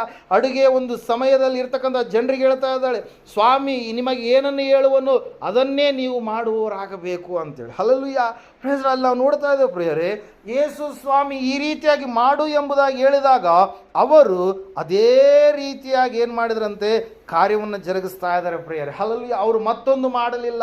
ಸ್ವಾಮಿ ಏನನ್ನ ಹೇಳಿದ್ರು ಅದನ್ನೇ ಮಾಡುವುದಕ್ಕಾಗಿ ತಮ್ಮನ್ನು ತಾವು ಏನು ಮಾಡ್ತಾ ಇದ್ದಾರೆ, ತೊಡಗಿಸಿಕೊಳ್ತಾ ಇದ್ದಾರೆ. ಒಂದು ಎಕ್ಸ್ಟ್ರಾ ಕೆಲಸ ಅವರು ಮಾಡಲಿಲ್ಲ. ಯೇಸು ಇಷ್ಟೇ ಹೇಳಿದಾನೆ, ಅಷ್ಟೇ ಮಾಡೋಣ, ಹೆಚ್ಚಿನದ್ದು ನಾವು ಮಾಡಬಾರ್ದು. ಹಲ್ಲೆಲೂಯಾ. ನಿಮ್ಮ ಮಾತು ಹೌದಾದರೆ ಹೌದನ್ನಿರಿ, ಇಲ್ಲವಾದರೆ ಇಲ್ಲವೆನ್ನಿರಿ, ಇದಕ್ಕಿಂತ ಹೆಚ್ಚಿನದ್ದು ಸೈತಾನನಿಂದ ಬಂದಿರುವಂಥದ್ದಾಗಿದೆ ಎಂಬುದಾಗಿ. ಹಲ್ಲೆಲೂಯಾ. ಇಲ್ಲಿ ನಾವು ನೋಡ್ತಾ ಇದ್ದೇವೆ, ದೇವರ ವಾಕ್ಯ ಹೇಳುತ್ತೆ, ಸತ್ಯವೇದ ಹೇಳ್ತಾ ಇದೆ, ಅವರು ವಿಧೇಯತೆಯನ್ನು ತೋರಿಸಿದ ಹಾಗೆ ನಾವು ಕೂಡ ಎಲ್ಲ ಸಂದರ್ಭಗಳಲ್ಲಿ, ಆಯಾ ಸಂದರ್ಭಗಳಲ್ಲಿ ಯೇಸು ಹೇಳಿದ ಹಾಗೆಯೇ ನಾವು ಮಾಡುವವರಾಗಬೇಕು. ಹಲ್ಲೆಲೂಯಾ. ಆತನನ್ನು ಆಹ್ವಾನ ಮಾಡಿದ್ದೀರಿ ನಿಜ, ಆತನ ಬಳಿಯಲ್ಲಿ ನೀವು ಭಿನ್ನಹಗಳನ್ನು ಮಾಡ್ತಾ ಇದ್ದೀರಿ ನಿಜ, ಆದರೆ ಆತನು ಹೇಳಿದ ಹಾಗೆ ನೀವು ಮಾಡಬೇಕು. ಯೇಸು ಸ್ವಾಮಿ ಹೇಳಿದರು, ಉಗುಳನ್ನು ಉಗುಳಿ ಆ ಉಗುಳನ್ನು ಕೆಸರನ್ನು ಮಾಡಿ ಆ ವ್ಯಕ್ತಿಗೆ ಕಣ್ಣುಗಳಿಗೆ ಹಚ್ಚಿದಾಗ ಆ ವ್ಯಕ್ತಿಗೆ ಹೇಳ್ತಾ ಇದ್ದಾರೆ, ನೀನು ಹೋಗಿ ಸಿಲೋವಿನ ಕೊಳದಲ್ಲಿ ಏನು ಮಾಡು, ತೊಳೆದುಕೋ ಎಂಬುದಾಗಿ. ಹಲ್ಲೆಲೂಯಾ. ಆ ವ್ಯಕ್ತಿ ಹೋಗ್ತಾ ಇದ್ದಾನೆ, ಸಿಲೋವ ಕೊಳದಲ್ಲಿ ಹೋಗಿ ತೊಳೆದುಕೊಂಡಾಗ ಆ ವ್ಯಕ್ತಿಯ ಕಣ್ಣುಗಳು ಅನೇಕ ವರ್ಷಗಳನ್ನು ಹುಟ್ಟಿದಾಗಲಿಂದ ಕುರುಡನಾಗಿರ್ತಕ್ಕಂಥ ಆ ವ್ಯಕ್ತಿಯ ಕಣ್ಣುಗಳು ಏನಾದವು ಅಂತ್ರಿ, ಕಂಡವು ಎಂಬುದಾಗಿ. ಹಲ್ಲೆಲೂಯಾ. ಹುಟ್ಟು ಕುರುಡನನ್ನು ಸ್ವಸ್ಥ ಮಾಡಿದಂಥ ದೇವರು ಯಾರಾದರೂ ಇದ್ದಾರಾ? ಹುಟ್ಟು ಕುಂಟನನ್ನು ನಡೆದಾಡುವಂತೆ ಮಾಡಿದಂಥ ದೇವರು ಯಾರಾದರೂ ಇದ್ದಾರಾ? ಒಂದು ವೇಳೆ ಸತ್ತು ಹೋದವರನ್ನು ಬದುಕಿಸಿದಂಥವ್ರು ಯಾರಾದರೂ ಇದ್ದಾರಾ? ಹಲ್ಲೆಲೂಯಾ. ಈ ಲೋಕದಲ್ಲಿ ಯಾರಿಲ್ಲ. ಪಾರ್ಶ್ವವಾಯು ರೋಗಿಗಳನ್ನು ಸ್ವಸ್ಥ ಮಾಡಿದಂಥವ್ರು ಯಾರಾದರೂ ಇದ್ದಾರಾ? ಮತ್ತೆ ಮರಣವನ್ನು ಮರಣಿಸಿ ಮೃತ್ಯುಂಜಯನಾಗಿ ಎದ್ದು ಬಂದಂಥವ್ರು ಯಾರಾದರೂ ಇದ್ದಾರಾ? ಯೇಸು ಹೊರತಾಗಿ ಮತ್ತೆ ಯಾರಿಲ್ಲ ಪ್ರೇರ. ಅದಕ್ಕಾಗಿ ನಾವು ನೋಡ್ತಾ ಇದ್ದೇವೆ, ಹೋದ ಸಾರಿ ಒಬ್ರದ್ದು ಜಾಗೀರ್ ಪನ್ನೂರು ಶಿವಮ್ಮ ಅಂತೇಳಿ ಅವ್ರದ್ದು ನೀವು ಸಾಕ್ಷಿ ಕೇಳಿದ್ರಿ. ಆ ತಾಯಿ ಅನೇಕ ಒಂದು ತಿಂಗಳುಗಳಿಂದ ಮಲಗಿದಲ್ಲೇ ಮಲಗಿರಬೇಕಾದ್ರೆ ಆ ಅನೇಕ ವೈದ್ಯರ ಬಳಿಯಲ್ಲಿ ಆಕೆ ಟ್ರೀಟ್ಮೆಂಟ್ ತೆಗೆದುಕೊಂಡರೂ ಕೂಡ ಆರೋಗ್ಯದಲ್ಲಿ ಯಾವುದೇ ರೀತಿಯಾದಂಥ ವ್ಯತ್ಯಾಸ ಕಾಣದ ಹಾಗೆ ಅನಾರೋಗ್ಯದ ಸ್ಥಿತಿಯಲ್ಲಿ ಆ ತಾಯಿ ಬಳಲುವಂಥ ಸಮಯದಲ್ಲಿ ಆ ತಾಯಿ ಪ್ರಾರ್ಥನೆ ಮಾಡಿಸ್ಕೊಳ್ತಾ ಇದ್ರು. ಒಂದ್ಸಾರಿ ಅವ್ರ ಮನೆಗೆ ಹೋದಾಗ ಆ ತಾಯಿ ಸ್ಟ್ಯಾಂಡ್ ಹಿಡ್ಕೊಂಡು ಬರ್ತಾ ಇದ್ರು. Hallelujah, praise Lord. ಇನ್ನೊಂದು ಸಾರಿ ನೋಡಿದಾಗ ಕಟ್ಟಿಗೆ ಹಿಡ್ಕೊಂಡು ಮತ್ತೆ ಮಂದಿರಕ್ಕೆ ಮೊನ್ನೆ ಬಂದಿದ್ದಾರೆ. ಆ ತಾಯಿ ಹೆಂಗೆ ಬಂದಿದ್ದಾಳ್ರಿ? ಸ್ವಂತವಾಗಿ ನಡೆದುಕೊಂಡು. ಹಲ್ಲೆಲೂಯಾ. ದೇವ್ರ ವಾಕ್ಯ ಹೇಳುತ್ತೆ, ಆತನನ್ನು ಎದುರು ನೋಡುವಂಥವ್ರು, ಆತನ ಸಮೀಪಕ್ಕೆ ಬರುವಂಥವ್ರು, ಆತನ ಮಾತಿಗೆ ವಿಧೇಯತೆಯನ್ನು ತೋರಿಸುವಂಥವ್ರು, ಆತನು ಅವು ಕಾರ್ಯಗಳನ್ನು ಎದುರು ನೋಡುವಂಥವ್ರಿಗೆ, ಖಂಡಿತವಾಗಿ ನಂಬಿಗಸ್ತರಾಗಿರುವಂಥವರಿಗೆ ಆತನು ಸೂಚಕ ಕಾರ್ಯಗಳನ್ನು ಖಂಡಿತವಾಗಿ ಏನು ಮಾಡ್ತಾನೆ? ಜರುಗಿಸುವಂಥ ದೇವರಾಗಿದ್ದಾನೆ. ಅದಕ್ಕಾಗಿ ಇಲ್ಲಿ ನಾವು ನೋಡ್ತಾ ಇದ್ದೇವೆ ಪ್ರಿಯರೇ, ಸತ್ಯವೇದ ಹೇಳ್ತಾ ಇದೆ, ಮೂರನೇದಾಗಿ ನಾವೇನು ಮಾಡ್ಬೇಕ್ರಿ? ಆತನು ಏನು ಹೇಳ್ತಾನೋ ಅದನ್ನೇ ಮಾಡಬೇಕು. ವ್ಯತ್ಯಾಸವಾಗಿರುವಂಥದ್ದನ್ನು ನಾವು ಮಾಡಬಾರ್ದು. ವಿಧೇಯತೆಯನ್ನು ನಾವು ತೋರಿಸುವವರಾಗಬೇಕಿಲ್ಲ. ನಾವು ನೋಡ್ತಾ ಇದ್ದೇವೆ. ನಾಲ್ಕನೇದಾಗಿ, ಅವರು ಬಾನೆಗಳಲ್ಲಿ ಕಂಠದ ಮಟ್ಟಿಗೆ ಏನು ಮಾಡಿದ್ರಂತೆ? ನೀರನ್ನು ತುಂಬಿದಂತೆ ಬರಿದಾದ ನಮ್ಮ ಬದುಕು ಬಾನೆಗಳು ಆ ಪವಿತ್ರಾತ್ಮನಿಂದ ಸಂಪೂರ್ಣವಾಗಿ ಏನು ಮಾಡಬೇಕಂತೆ? ತುಂಬಿಸಲ್ಪಡಬೇಕು. ಹಲ್ಲೆಲೂಯಾ. ಆ 6 ಕಲ್ಲಿನ ಬಾನೆಗಳು 6ನೇ ದಿವಸದಲ್ಲಿ ದೇವರು ಮನುಷ್ಯನನ್ನು ಏನು ಮಾಡಿದ್ರಿ? ಸೃಷ್ಟಿ ಮಾಡಿದ್ರು ಪ್ರಿಯರೇ. ಹಲ್ಲೆಲೂಯಾ. 6 ಎನ್ನುವಂಥದ್ದು ಒಂದು ದಿವಸದಲ್ಲಿ ದೇವರು ಮನುಷ್ಯನನ್ನು ಸೃಷ್ಟಿ ಮಾಡಿದ್ರು. ಆ ಮನುಷ್ಯನು ಬರಿದಾಗಿರ್ತಕ್ಕಂಥ ಸ್ಥಿತಿಯಲ್ಲಿದ್ದಾನೆ. ಹಲ್ಲೆಲೂಯಾ. ಅವನು ವಾಕ್ಯಗಳಿಂದ ತುಂಬಿಸಲ್ಪಡಬೇಕು, ಆತ್ಮನಿಂದ ತುಂಬಿಸಲ್ಪಡಬೇಕು, ದೇವರ ಶಕ್ತಿಯಿಂದ ತುಂಬಿಸಲ್ಪಡಬೇಕು. ಇವತ್ತಿನ ದಿವಸ ಮನುಷ್ಯನಲ್ಲಿ ಅನೇಕ ಲೌಕಿಕ ಕಾರ್ಯಗಳನ್ನು ನಾವು ನೋಡ್ತಾ ಇದ್ದೇವೆ, ಸಾಮಾಜಿಕವಾಗಿರ್ತಕ್ಕಂಥ ಕಾರ್ಯಗಳನ್ನು ನಾವು ನೋಡ್ತಾ ಇದ್ದೇವೆ. ದೇವರ ಒಂದು ಕಾರ್ಯಗಳು ಮನುಷ್ಯನಲ್ಲಿ ಕಾಣಿಸ್ತಾ ಇಲ್ಲ. ದೇವರ ವಾಕ್ಯ ಹೇಳುತ್ತೆ, ಸತ್ಯವೇದ ಹೇಳುತ್ತೆ, ಆ ಜನರು ಹೋಗಿ ಆ ಒಂದು 6 ಕಲ್ಲಿನ ಬಾನೆಗಳಲ್ಲಿ ನೀರನ್ನು ತುಂಬಿದಂತೆ ಇವತ್ತಿನ ದಿವಸ ಪ್ರತಿಯೊಬ್ಬ ದೇವರು ನಂಬಿದಂಥ ಮಗನು ಪವಿತ್ರಾತ್ಮನಿಂದ ವಾಕ್ಯಗಳಿಂದ ತುಂಬಿಸಲ್ಪಡುವ ಹಾಗೆ ಜೀವಿಸುವಂಥದ್ದು ಎಷ್ಟು ಅವಶ್ಯಕ ಪ್ರಿಯರು. ಅದಕ್ಕಾಗಿ ನಾವು ನೋಡ್ತಾ ಇದ್ದೇವೆ, ನಾವು ತುಂಬಿಸಲ್ಪಡುವವರು ಆತ್ಮನಿಂದ ನೀವೇನು ಮಾಡ್ಬೇಕ್ರಿ? ತುಂಬಿಸಲ್ಪಡುವವರಾಗ್ರಿ. ಹಲಲು ಯಾವುದರಿಂದ ರೀ? ಆತ್ಮ, ದೇವರ ಆತ್ಮನನ್ನು ಆಹ್ವಾನ ಮಾಡಿದಾಗ, ಪರಿಶುದ್ಧಾತ್ಮ ದೇವರು ನಮ್ಮಲ್ಲಿ ವಾಸಿಸುವಾಗ ಆತನು ನಮ್ಮ ಎಲ್ಲ ಆಗುಹೋಗುಗಳನ್ನು ಏನು ಮಾಡ್ತಾನೆ? ಆತ ನೋಡಿಕೊಳ್ಳುವಂಥ ದೇವರಾಗಿದ್ದಾನೆ. ಅದಕ್ಕಾಗಿ ನಾವು ನೋಡ್ತಾ ಇದ್ದೇವೆ, ಸತ್ಯವೇದ ಹೇಳ್ತಾ ಇದೆ ಸ್ಪಷ್ಟವಾಗಿ. ನಾಲ್ಕನೇದಾಗಿ, ಅವರು ತುಂಬಿದ ಹಾಗೆ 6 ಕಲ್ಲಿನ ಬಾನೆಗಳನ್ನು ನಾವು ದೇವರ ಆತ್ಮನಿಂದ, ದೇವರ ಶಕ್ತಿಯಿಂದ, ದೇವರ ವಾಕ್ಯಗಳಿಂದ, ಪವಿತ್ರಾತ್ಮನಿಂದ ಏನು ಮಾಡ್ಬೇಕ್ರಿ? ತುಂಬಿಸಲ್ಪಡುವಂಥ ವ್ಯಕ್ತಿಗಳಾಗಿರ್ಬೇಕು ಪ್ರಿಯರು. ಅದಕ್ಕಾಗಿ ನಾವು ನೋಡ್ತಾ ಇದ್ದೇವೆ, ಸತ್ಯವೇದ ಸ್ಪಷ್ಟವಾಗಿ ತಿಳಿಸ್ತಾ ಇದೆ. ಏನಂತ ಹೇಳಂತಂದ್ರೆ, ಆ ಒಂದು ಆತ್ಮನ ಆಳ್ವಿಕೆ ನಮ್ಮ ಜೀವಿತದಲ್ಲಿ ಬಹಳ ಪ್ರಾಮುಖ್ಯ. ದೇವರ ಒಂದು ಮಾತುಗಳಲ್ಲಿ ನಾವು ಜೀವಿಸುವವರಾಗಬೇಕು. ಎಷ್ಟು ದಿವಸ ನಾವು ಲೋಕದ ಮಾತುಗಳಾಡಿದ್ದೇವೆ, ಲೋಕಾನುಸಾರವಾಗಿ ನಡೆದಂಥವ್ರು. ಒಂದು ವೇಳೆ ನೀವು ಯಾರಾದರೂ ಆಗಿದ್ದರೆ, ಆ ಒಂದು ಲೋಕದ ಚಾಡಿಯ ಮಾತುಗಳು, ಭಯಂಕರವಾಗಿರ್ತಕ್ಕಂಥ ಕೆಟ್ಟ ಮಾತುಗಳು, ದುರ್ಭಾಷೆ, ದುರ್ನಡತೆ, ಒಂದು ದುಷ್ಟ ಸಾಂಗತ್ಯ, ಈ ಎಲ್ಲವುಗಳನ್ನು ಬಿಟ್ಟು ಏನು ಮಾಡ್ಬೇಕ್ರಿ? ದೇವರಿಗೆ ಮೀಸಲಾದಂಥ ಜನಾಂಗವಾಗಿ, ದೇವರಿಗೆ ಯಾಜಕರಾದಂಥ ವಂಶಸ್ಥರಾದಂಥ ಮಕ್ಕಳಾಗಿ, ನಾವು ರಾಜವಂಶಸ್ಥರಾಗಿ ಜೀವಿಸುವವರಾಗಿ ನಾವು ಇರಬೇಕಿಲ್ಲ. ನಾವು ನೋಡ್ತಾ ಇದ್ದೇವೆ, ನಾಲ್ಕನೇದಾಗಿ, ನಾವು ದೇವರ ಆತ್ಮನಿಂದ ಏನು ಮಾಡಬೇಕಂತೆ?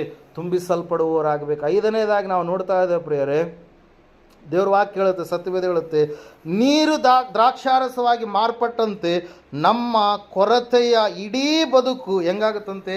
ರುಚಿಕರವಾಗಿ ಬದಲಾವಣೆ ಆಗುತ್ತೆ. ಹಲ್ಲೆಲೂಯಾ. ನಮ್ಮ ಒಂದು ಜೀವಿತ ಬದಲಾವಣೆ ಆಗುತ್ತೆ. ಅಯ್ಯೋ, ಮೊದಲು ಈ ರೀತಿಯಾಗಿ ಬರೀ ಕೆಟ್ಟ ಮಾತುಗಳನ್ನು ಮಾತಾಡ್ತಿದ್ದ, ಮೊದಲೇ ಯಾವಾಗಲೂ ಕುಡಿಯೋದು, ಮೊದಲು ಯಾವಾಗಲೂ ಕೂಡ ಆ ಒಂದು ತಂಬಾಕು ಸೇವನೆ, ಆ ಒಂದು ಗುಟ್ಕಾ ಸೇವನೆ, ಆ ಒಂದು ನಸಿಯ ಒಂದು ಚಟ, ಆ ಒಂದು ಕೆಟ್ಟ ಕೆಟ್ಟ ಮಾತುಗಳು, ಚಾಡಿಯ ಮಾತುಗಳು, ಅಯ್ಯೋ, ಈ ರೀತಿಯಾಗಿರ್ತಕ್ಕಂಥ ಈಕೆ ಈಗ ಏನಾಗಿದ್ದಾಳೆ? ಈಕೆ ಬದಲಾವಣೆಯಾಗಿದ್ದಾಳೆ. ಈಕೆ ಸಂಪೂರ್ಣವಾಗಿ ತನ್ನ ಜೀವಿತವನ್ನು ದೇವರಿಗೆ ಒಪ್ಪಿಸಿಕೊಟ್ಟಾಗಿಲಿಂದ ಈಕೆ ಜೀವಿತದಲ್ಲಿ ಆಶೀರ್ವಾದ ಇದೆ, ಕೊರತೆಗಳೆನ್ನುವಂಥದ್ದು ನೀಗಿ ಹೋಗಿದೆ. ಅವರ ಜೀವಿತ ರುಚಿಕರವಾಗಿ ದೇವರು ಮಾರ್ಪಡಿಸ್ತಾನೆ. Hallelujah, praise lord. ನೀರು ದ್ರಾಕ್ಷಾರಸವಾಗಿ ಮಾರ್ಪಟ್ಟಂತೆ ನಮ್ಮದು ಕೂಡ ಬದುಕು ಏನಾಗುತ್ತೆ? ರುಚಿಕರವಾದಂಥ ಬದುಕಾಗಿ, ಉಪ್ಪಾದ ಬದುಕಾಗಿ ನಮ್ಮ ಜೀವಿತ ಎನ್ನುವಂಥದ್ದು ಏನಾಗುತ್ತೆ? ಬದಲಾವಣೆ ಆಗುತ್ತೆ ಪ್ರಿಯರೇ. ಎಲ್ಲವನ್ನ ಸಂತೋಷದಿಂದ ಉಪಯುಕ್ತ ಬಾಳಾಗಿ ಪರಿವರ್ತನೆಯನ್ನು ನಾವು ಹೊಂದುವುದಕ್ಕೆ ಸಾಧ್ಯ ಆಗುತ್ತೆ. ಆತನ ಮಹಿಮೆಯನ್ನು ನಾವು ಕಾಣೋದಕ್ಕೆ ಸಾಧ್ಯ ಆಗುತ್ತೆ ಪ್ರಿಯರು. ಅದಕ್ಕಾಗಿ ನಾವು ನೋಡ್ತಾ ಇದ್ದೀವಿ, ಯೇಸುವನ್ನು ನಾವು ಆಹ್ವಾನಿಸಬೇಕು, ಯೇಸುವಿಗೆ ಎಲ್ಲವುಗಳನ್ನು ನಾವು ಅರಿಕೆ ಮಾಡಬೇಕು, ಯೇಸು ಸ್ವಾಮಿ ಹೇಳಿದ ಹಾಗೆ ನಾವು ಮಾಡುವವರಾಗಬೇಕು. ನಾಲ್ಕನೇದಾಗಿ ನಾವು ನೋಡಿದ್ದೇವೆ, ಕಲ್ಲಿನ ಬಾನೆಯಲ್ಲಿ ನೀರನ್ನು ತುಂಬಿದಾಗಿ ನಾವು ಆತ್ಮನಿಂದ, ಪವಿತ್ರಾತ್ಮನ ಶಕ್ತಿಯಿಂದ, ಪ್ರಾರ್ಥನೆಯಿಂದ ತುಂಬಿಸಲ್ಪಟ್ಟಂಥವರಾಗಿ ನಾವು ಇರಬೇಕು. ಐದನೇದಾಗಿ, ನಮ್ಮ ಜೀವಿತವನ್ನು ದೇವರು ಏನು ಮಾಡ್ತಾನೆ? ಮಾರ್ಪಡಿಸ್ತಾನೆ ಪ್ರಿಯರು. ಯಾಕಂದರೆ ನಾವು ಆತನ ಮಕ್ಕಳಾಗಿದ್ದೇವೆ. ಆತನ ಮಕ್ಕಳಾದಂಥ ನಮ್ಮಲ್ಲಿ ಲೌಕಿಕ ಕಾರ್ಯಗಳಲ್ಲ, ಸಂಪೂರ್ಣವಾಗಿ ದೈವಿಕ ಕಾರ್ಯಗಳು ಎನ್ನುವಂಥದ್ದು ಏನಾಗುತ್ತೆ? ಕಾಣಸಿಗುತ್ತೆ ಪ್ರಿಯರು. ಅದಕ್ಕಾಗಿ ನಾವು ನೋಡ್ತಾ ಇದ್ದೇವೆ, ದೇವರ ಮಹಿಮೆಯನ್ನು ನಾವು ಕಾಣೋದಕ್ಕೆ ಸಾಧ್ಯ ಆಗುತ್ತೆ, ದೇವರ ಒಂದು ಸೂಚಕ ಕಾರ್ಯಗಳನ್ನು ನಾವು ಹೊಂದೋದಕ್ಕೆ ಸಾಧ್ಯ ಆಗುತ್ತೆ. ಅದ್ಭುತ ಎನ್ನುವಂಥದ್ದು ಒಂದು ದಿವಸ ಅಲ್ಲ, ಪ್ರತಿ ದಿವಸವೂ ಕೂಡ ನಾವು ದೇವರು ನಮ್ಮಲ್ಲಿರುವಾಗ ಅನೇಕ ನಮ್ಮ ಜೀವಿತದ ಕೊನೆಯ ಅವಧಿಯವರೆಗೂ ಕೂಡ ನಾವು ಏನು ಮಾಡ್ತೀವಿ, ಅದ್ಭುತಗಳ ಮೇಲೆ ಅದ್ಭುತಗಳನ್ನು ಹೊಂದಿಕೊಳ್ಳೋದಕ್ಕೆ ಸಾಧ್ಯ ಆಗುತ್ತೆ ಪ್ರಿಯರೇ. ಅದಕ್ಕಾಗಿ ನಾವು ನೋಡ್ತಾ ಇದ್ದೇವೆ, ಯೇಸು ಸ್ವಾಮಿಯನ್ನು ನಾವು ಆಹ್ವಾನ ಮಾಡಿದ್ದೇವೆ ನಿಜ, ಆದರೆ ಯೇಸು ಹೇಳಿದ ಮೇರೆಗೆ ನಾವು ಎಲ್ಲ ವಿಷಯಗಳನ್ನು ಸ್ವಾಮಿ ಬಳಿಯಲ್ಲಿ ಅರಿಕೆ ಮಾಡ್ತಾ ಇದ್ದೇವಾ? ಎಲ್ಲ ವಿಷಯಗಳನ್ನು, ಸಂಗತಿಗಳನ್ನು ಆತನು ಹೇಳಿದ ಮೇರೆಗೆ ನಮ್ಮ ಜೀವಿತದಲ್ಲಿ ನಾವು ಅಳವಡಿಸಿಕೊಂಡು ನಡೀತಾ ಇದ್ದೇವಾ? ಆತ್ಮಾನುಸಾರವಾಗಿ ನಡೆಯುವವರಾಗಿದ್ದೇವಾ? ನಮ್ಮ ಜೀವಿತ ಬದಲಾವಣೆಯಾಗಿದೆ ಎಂಬುದಾಗಿ ಅನೇಕರು ನಮ್ಮ ಕುರಿತಾಗಿ ಸಾಕ್ಷಿ ಹೇಳ್ತಾ ಇದ್ದಾರೆ. ಪೌಲ ನಾವು ಕುರಿತಾಗಿ ನಾವು ನೋಡುವಾಗ, ಸೌಲನಾಗಿರುವಾಗ ಆತನ ಜೀವಿತ ಭಯಂಕರವಾದಂಥ ಪಾಪ ತುಂಬಿದ ವ್ಯಕ್ತಿಯಾಗಿ, ಜನರನ್ನು ಹಿಂಸಿಸುವಂಥ ವ್ಯಕ್ತಿಯಾಗಿ, ದೇವರ ಒಂದು ಜನರಿಗೆ ಮರಣವನ್ನು ತರುವಂಥ ವ್ಯಕ್ತಿಯಾಗಿದ್ದಂಥ ಪೌಲನಾಗಿ ಬದಲಾವಣೆ ಆದಮೇಲೆ ಆತನು ದೇವರ ಕುರಿತಾಗಿ ಎಲ್ಲ ರಾಜರುಗಳ ಮುಂದೆ, ಅರಸರುಗಳ ಮುಂದೆ, ಮಂತ್ರಿಗಳ ಮುಂದೆ, ಸೆರೆಯ ಅಧಿಕಾರಿಗಳ ಮುಂದೆ, ಎಲ್ಲರ ಮುಂದೆ ಹೇಳುವುದಕ್ಕೆ ತನ್ನನ್ನು ತಾನು ಏನು ಮಾಡಿದರೆ ತಗ್ಗಿಸಿಕೊಂಡ. ವಿರೋಧಿಯಾದಂಥ ವ್ಯಕ್ತಿ ವಿಧೇಯತೆ ಉಳ್ಳ ವ್ಯಕ್ತಿಯಾಗಿ ಬದಲಾವಣೆಯಾದ, ಪಾಪಿಯಾದಂಥ ವ್ಯಕ್ತಿ ಪರಿಶುದ್ಧನಾಗಿ ಬದಲಾವಣೆಯಾದ, ಯಾವ ಯೇಸುವನ್ನು ದ್ವೇಷಿಸುವಂಥ ವ್ಯಕ್ತಿ ಸಂಪೂರ್ಣವಾಗಿ ಯೇಸುವಿನ ಪ್ರೀತಿಯಿಂದ ತುಂಬಿಸಲ್ಪಟ್ಟಂಥ ವ್ಯಕ್ತಿಯಾಗಿ ಬದಲಾವಣೆಯಾದ ಪ್ರಿಯರೇ. ಅಂತಹ ಒಂದು ಬದಲಾವಣೆಯನ್ನು ನಮ್ಮ ಜೀವಿತದಲ್ಲಿ ಇವತ್ತು ನಾವು ಕಾಣಬೇಕಾಗಿದೆ. ದೇವರು ನಂಬಿದ ಮೇಲೆಯೂ ಮತ್ತೆ ಅದೇ ಇಸ್ಪೇಟ, ಅದೇ ಓಸಿ, ದೇವರು ನಂಬಿದ ಮೇಲೆ ಮತ್ತೆ ಅದೇ ಒಂದು ಏನಂತ ಹೇಳ್ತೇವೆ, ನಸಿ ತಿಕ್ಕೋದು, ಅದೇ ಕೆಟ್ಟದಂಥ ಮಾರ್ಗದಲ್ಲಿ ನಡೆಯುವಂಥದ್ದು. ದೇವರು ನಂಬಿದ ಮೇಲೆ ಮತ್ತೆ ಅದೇ ಕೆಟ್ಟ ದಾರಿಯಲ್ಲಿ ನಡೆದರೆ ನಾವು ಇನ್ನೂ ದೇವರ ಮಕ್ಕಳು ಅಲ್ಲ. ಹಲ್ಲೆಲೂಯಾ. ದೇವರ ವಾಕ್ಯ ಹೇಳುತ್ತೆ ಸ್ಪಷ್ಟವಾಗಿ, ಏನಂತ ಹೇಳ್ರಿ, ನಾವು ದೇವರ ಮಹಿಮೆಯನ್ನು ಕಾಣಬೇಕಾದ್ರೆ ನಾವು ಸಂಪೂರ್ಣವಾಗಿ ಆತನಂತೆ ನಾವು ಮಾರ್ಪಾಟಾಗಬೇಕು. ಮಾರ್ಪಾಟಿಲ್ಲದ ಒಂದು ಭಕ್ತಿ ಅದು ಯಾವ ಒಂದು ಉಪಯೋಗಕ್ಕೂ ಕೂಡ ಬರೋದಕ್ಕೆ ಸಾಧ್ಯ ಇಲ್ಲ. ನಾವು ವ್ಯತ್ಯಾಸ ಆಗಿದ್ದೀವಿ ಅಂತೇಳಿ ಗೊತ್ತಾಗಬೇಕಲ್ಲ. ನಾವು ಕಲ್ಲಾಗಿರ್ತಕ್ಕಂಥ ನಮ್ಮನ್ನು, ಮಣ್ಣಾಗಿರ್ತಕ್ಕಂಥ ನಮ್ಮನ್ನು ಆತನು ಮಹಿಮೆಯಾಗಿ ಮಾರ್ಪಡಿಸುವಂಥ ದೇವರಾಗಿದ್ದಾನೆ. ಹಲ್ಲೆಲೂಯಾ. ಪ್ರೇಯರ್. ಅದಕ್ಕಾಗಿ ಪ್ರೇಯರೇ, ಸಂಪೂರ್ಣವಾಗಿ ನಮ್ಮ ಜೀವಿತ ಬದಲಾವಣೆಯಾಗಿದೆ ಎಂಬುದಾಗಿ ನಾವು ಸಾಕ್ಷಿ ಕೊಡೋದರ ಮೂಲಕವಾಗಿ ನಾವು ಜೀವಿಸುವಂಥವರು ಆಗಬೇಕು. ಈ ಸಮಯದಲ್ಲಿ ನಾವೆಲ್ಲರೂ ನಿಂತ್ಕೊಳ್ಳೋಣ. ನಮ್ಮ ಒಂದು ಭಕ್ತಿಯ ಜೀವಿತ ಯಾವ ರೀತಿಯಾಗಿದೆ? ಕಾನಾ ಊರಿನ ಜನರು ಯೇಸುವಿನ ಮಹಿಮೆಯನ್ನು ಕಂಡ್ರು, ಆ ಶಿಷ್ಯರು ಯೇಸುವಿನ ಮಹಿಮೆಯನ್ನು ಕಂಡ್ರು.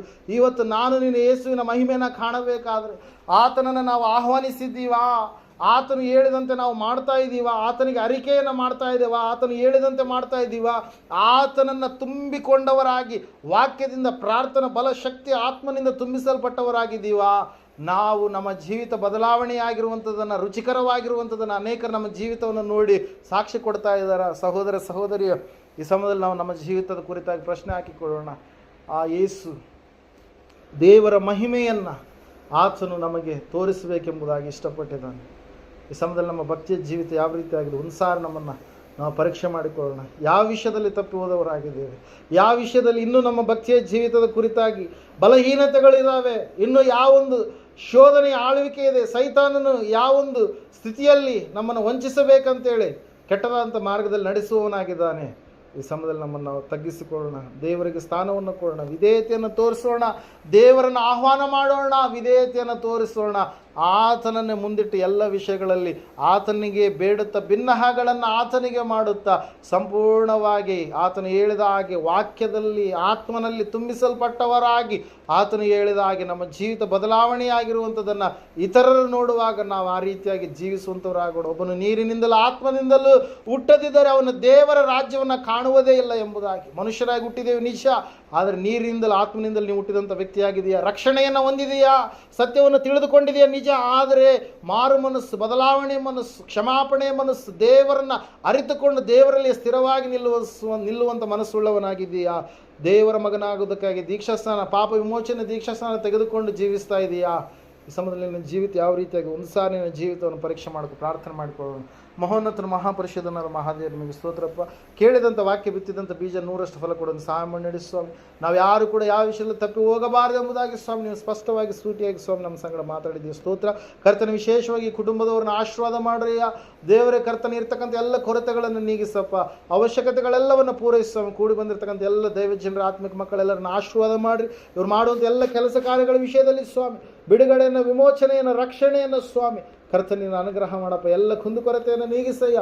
ಎಲ್ಲ ಒಳ್ಳೆಯದನ್ನು ಮಾಡುವಂಥ ಮಹಾದೇವರ ಭಗವಂತನೇ ನಿನಗೆ ಅನಂತ ಕೃತಜ್ಞತೆ ಸ್ತೋತ್ರಗಳನ್ನು ಸಲ್ಲಿಸುತ್ತಾ, ಇವರ ಜೀವಿತವೆಲ್ಲ ಸ್ವಾಮಿ ಬೆಳಕಾಗಿ, ಇವರ ಜೀವಿತವೆಲ್ಲ ಸ್ವಾಮಿ ಪರಿಶುದ್ಧವಾಗಿ, ಇವರ ಜೀವಿತವೆಲ್ಲ ಸ್ವಾಮಿ ನಿನ್ನ ಮೆಚ್ಚುಗೆಗೆ, ನಿನ್ನ ದಯೆಗೆ, ನಿನ್ನ ಕರುಣೆಗೆ, ನಿನ್ನ ಕನಿಕರಕ್ಕೆ, ನಿನ್ನ ಕೃಪೆಗೆ ಪಾತ್ರರಾಗುವಂಥ ಜೀವಿತವಾಗಿ ಕರ್ತನ ಮಾರ್ಪಾಟಾಗುವಂತೆ ಸಹಾಯ ಮಾಡಿ ನಡೆಸಬೇಕೆಂಬುದಾಗಿ ನಿನ್ನ ಮಹಿಮೆಯನ್ನು ಆವತ್ತಿನ ದಿವಸ ಶಿಷ್ಯರ ಕಂಡಂತೆ ನಾವು ಕೂಡ ಕಾಣುವ ಭಕ್ತಿಯನ್ನು ನಾವು ಮಾಡಲಿಕ್ಕಾಗುವಂತೆ ನಮ್ಮೆಲ್ಲರನ್ನು ಅಣಿಗೊಳಿಸ್ತಾ ಬರಬೇಕೆಂಬುದಾಗಿ ಅತಿ ಬೇಗನೆ ಬರಲಿರುವ ಯೇಸು ಕ್ರಿಸ್ತನ ನಾಮದಲ್ಲಿ ಪ್ರಾರ್ಥಿಸಿ ಬೇಡಿಸುವುದೇ ಪರಮ ತಂದೆ, ಆಮೇಲೆ. ನಮ್ಮ ತಂದೆಯಾದ ದೇವರ ಶಾಶ್ವತವಾದ ಪ್ರೀತಿ, ಕುಮಾರನಾಗಿ ಬಂದರು ಯೇಸು ಕ್ರಿಸ್ತನ ಶಾಶ್ವತವಾದ ಕೃಪೆಯು, ಪರಿಶುದ್ಧಾತ್ಮ ದೇವರ ಶಾಶ್ವತವಾದ ಅನಂತ ನಡೆಸಲಿಕ್ಕೆ, ಅಲಂಕರಿಸಿ ಬಲಪಡಿಸಲಿಕ್ಕೆ ಕೂಡಿ ಬಂದರೆ ಇವರ ಸಂಗಡಲು ಸಕಲ ಸದ್ಭಕ್ತರ ಸಂಗಡಲು ಪ್ರಪಂಚದಲ್ಲಿರುವ ಎಲ್ಲ ಮನುಷ್ಯರ ಸಂಗಡಲು ಸದಾ ಕಲ್ನೆಲೆಯಾಗಿರಲಿ ಸ್ವಾಮಿ, ಆಮೇನ್.